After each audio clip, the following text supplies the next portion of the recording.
A new local privilege escalation flaw just dropped. Right now, it's a ghost. There is no official CVE number and no permanent patch available, but the dirty Frag vulnerability allows any local user on your server to gain root access with a single command. The exploit code is already live on GitHub. Because it targets a flaw present in nearly every major Linux distribution released since 2017, there is a very real, very fast ticking clock on your mitigation efforts. In the next 5 minutes, we are going to apply an official stopgap, clear out any potentially compromised memory, and prepare your system for the permanent patch. To execute this, you need root terminal access. If you think you're safe because you already applied mitigations for the recent copy fail vulnerability, your system is still open. Dirty Frag exploits a completely different part of the kernel. Because official patched kernels and live patches are still rolling out, taking immediate manual action today is the only way to lock down your system before someone with shell access beats you to it. Before we touch the terminal, we need to do a hard check on your network setup. Do not proceed with this mitigation if your server relies on IPsec, StrongSwan, or LibreSwan for its network tunnels. The blacklist we are about to apply will immediately break those specific VPN configurations.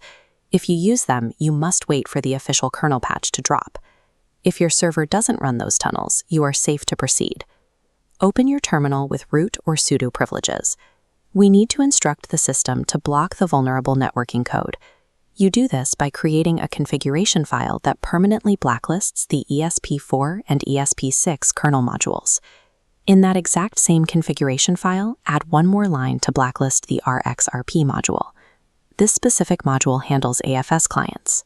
Because those are almost never active on a standard web server, making this block is a safe maneuver for your environment. By applying these rules, the kernel is now hard-coded to refuse loading these modules. If they are currently active, the system will aggressively evict them. You've just applied a digital tourniquet.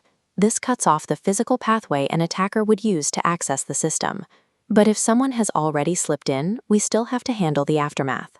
Blacklisting those modules stops future attacks. It does absolutely nothing to remove files an attacker may have already compromised in the system. Dirty Frag operates by tricking the kernel into overwriting the first 192 bytes of setuid root binaries, like USR bin SU, directly within the system's memory cache, replacing it with a tiny root shell program. To clear this out, you need to type echo1 > proc sys vm drop caches in your terminal. Executing this command forces the kernel to abandon what it's holding in memory and pull clean, safe binaries fresh from your physical drives. If you skip this flush, your server remains open to exploitation from malicious code lingering in the active RAM.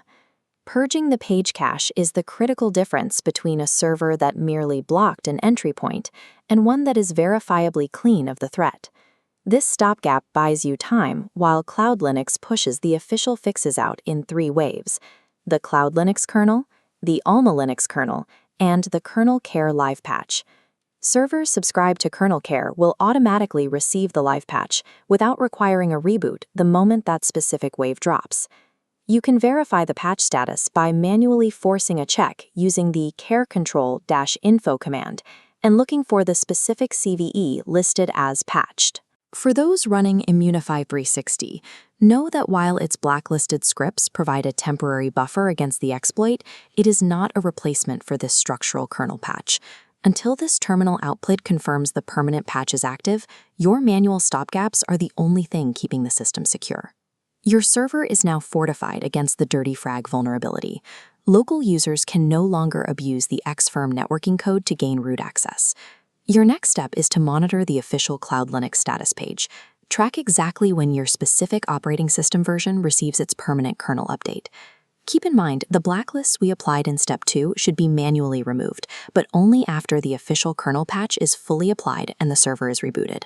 When zero-day vulnerabilities outpace official patch cycles, knowing how to implement manual stopgap measures is your ultimate failsafe to keep your information